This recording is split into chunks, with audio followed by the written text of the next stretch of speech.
Salut! Alors aujourd'hui, on se retrouve pour parler spirale aromatique. C'est le premier projet qu'on a créé ici en arrivant, donc en avril 2021. Et aujourd'hui, je vais essayer de te donner des petits conseils, voir les avantages, les inconvénients de celle-ci. Alors, je vais commencer par l'avantage, c'est qu'on peut dire qu'au bout de 3 ans, c'est un espace qui est autonome, ou en tout cas quasi autonome.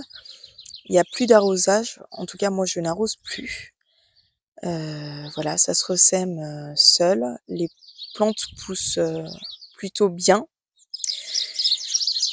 et forcément alors là j'ai une bataille d'oiseaux, j'espère que ça fera pas trop de bruit. Une bataille de moineaux apparemment et donc on en arrive au premier conseil, ça va être de faire quelque chose de beaucoup plus haut, 2 fois voire 3 fois plus haut.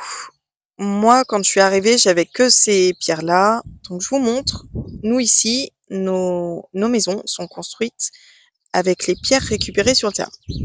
Donc celles-ci, je les ai eues sur le terrain.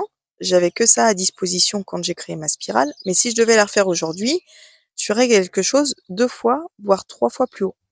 Pourquoi? Déjà parce que c'est beaucoup plus simple pour récolter d'avoir quelque chose à sa hauteur. Et ensuite, si j'avais eu quelque chose de plus haut, je pense que je n'aurais pas ce problème, ou en tout cas moins ce problème d'empiètement. Là, j'ai mon romarin, là, j'ai ma sauge. Alors, le romarin, on l'a taillé cet automne.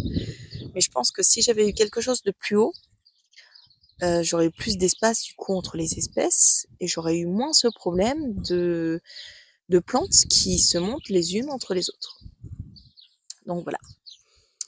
Donc là j'ai ma sauge, là j'ai de la centaurée qui vient je ne sais pas d'où, mais voilà, elle est là. Je pense que elle s'était semée toute seule. Je laisse toutes les fleurs en fait. Voilà, ça fait des fleurs, c'est joli et puis même pour la biodiversité c'est vachement bien. Et d'ailleurs, là, dans les petits trous, alors là on voit pas, mais j'ai des lézards qui nichent, que l'on voit beaucoup l'été. Ensuite, là j'ai du thym commun, là j'ai du thym citron. Donc voilà, c'est ce que je disais en fait, le problème d'empiètement des espèces sur les unes sur les autres. Et ça c'est le deuxième conseil que je vais te donner. Même si c'est autonome, il faut tailler régulièrement. Pourquoi? Parce que si tu ne tailles pas régulièrement, tu as ce souci. Et là, par exemple, j'ai du fenouil et bon, le fenouil déjà ça sent trop bon quoi, ça sent l'anis, c'est trop bien comme plante. Si tu fais des bruschetta, petit conseil, donc les bruschetta c'est une tartine en gros. Moi je fais des bruschetta avec cette plante ciselée dans de la crème et je mets de la truite dessus, c'est trop bon. Donc pour en revenir à mes plantes, je disais que cette plante était trop bien, mais pareil, elle prend énormément d'ampleur. Hop, voilà. Donc là, j'ai encore mon sécateur. Je viens de tailler et je viens même d'en arracher.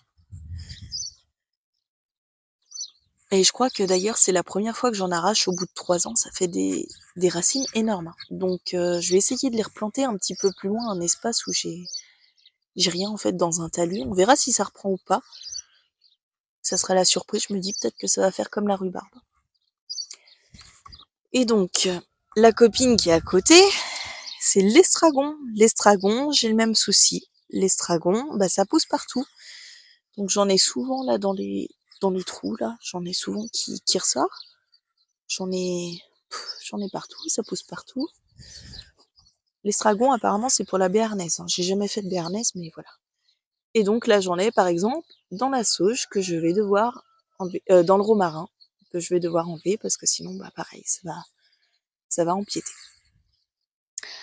Là, j'ai un espace quasi nu. Alors, je dis quasi nu parce que j'ai mis des graines quand même. Je sais pas si ça va lever avec toute la pluie qu'on a eue, mais j'ai quand même de l'espoir parce que j'ai semé de la centaurée noire que j'ai trouvée à la ferme de Sainte-Marthe. C'est pas une plante qui est trop casse-pied, donc je pense que ça devrait pousser. On verra cet été. Et le conseil que je peux te donner, c'est parce que ici, à la base, on avait de la ciboulette. et du persil que l'on a déplanté assez rapidement parce qu'on s'est rendu compte que c'est bien une spirale aromatique, mais il faut la mettre à proximité de la maison parce que sinon tu es obligé de traverser tout le temps ton jardin pour aller chercher tes condimentaires. Donc le persil, la ciboulette, on les a déplantés, on a remis ça dans des pots à proximité de la maison, dans des pots et en pleine terre, parce que finalement maintenant on en a un petit peu partout. Mais en tout cas, c'est à proximité de la maison, c'est beaucoup plus simple. Donc là, j'ai des plantes qui se sont ressemées toutes seules. J'aurai sans doute mes centaurées, en tout cas je l'espère. Et voilà, j'ai d'autres plantes qui se sont ressemées. Celle-ci, je vais vous en parler juste après. Voilà. Donc celle-ci, c'est la pimprenelle. Donc la pimprenelle, déjà, ses feuilles, elles sont trop belles. On l'utilise pour donner un petit goût dans les salades. Donc voilà. Et voilà, petite dédicace aux personnes qui ont à peu près la trentaine comme moi, plus ou moins la trentaine comme moi. Je ne sais pas si vous avez connu Nicolas et Pimprenelle le soir. C'était un petit, on va dire un petit dessin animé. Enfin, c'était des marionnettes, je crois. Donc voilà. Vous pourrez chercher Pimprenelle et Nicolas. C'était trop rigolo. C'était avec un gros nounours. Et puis après, on allait se coucher. Voilà. Bon, bref, pour la petite histoire, là, j'ai de la bourrache. Alors la bourrache, je me souviens pas en avoir semé, mais bon, en tout cas, elle fait sa vie là. Voilà, elle se ressème toute seule. Ça, je vais vous en parler aussi. C'est de la mousse qui n'était pas là au début, qui s'est formée. Et je la laisse parce que faut quand même penser que voilà, on a des petits habitants qui sont là-dedans. C'est joli et puis voilà, ça fait de la vie. Donc de la mousse. Rien d'exceptionnel, mais hyper important quand même. Faut penser à tout le monde. Et là, j'ai de la mélisse citron, citronnelle, comme vous voulez. Forcément, vu le nom, vous vous doutez bien que l'odeur s'apparente à son nom. Ça sent le citron.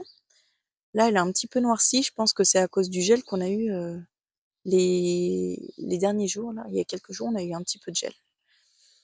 Donc cette mélisse, son histoire, c'est qu'elle était présente quand on est arrivé, pas ici, elle était présente ailleurs dans le jardin, dans l'herbe. Et en me penchant dessus, je me suis dit que c'était quand même plus sympa de lui trouver un petit espace dans mon jardin.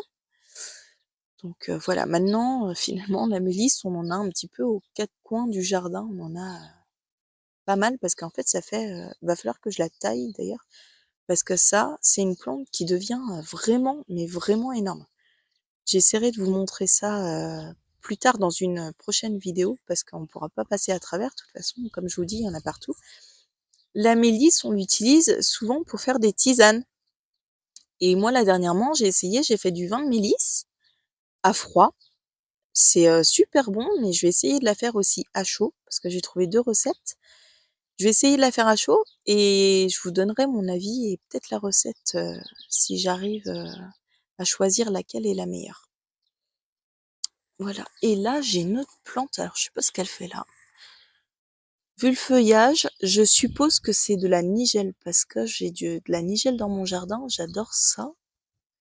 Je pense que c'est de la nigelle. On verra ce que ça donnera. Mais c'est trop beau. Alors, la fleur, déjà, elle est trop belle. Et puis, même la feuille, là, c'est trop joli. J'adore. Voilà. Bon.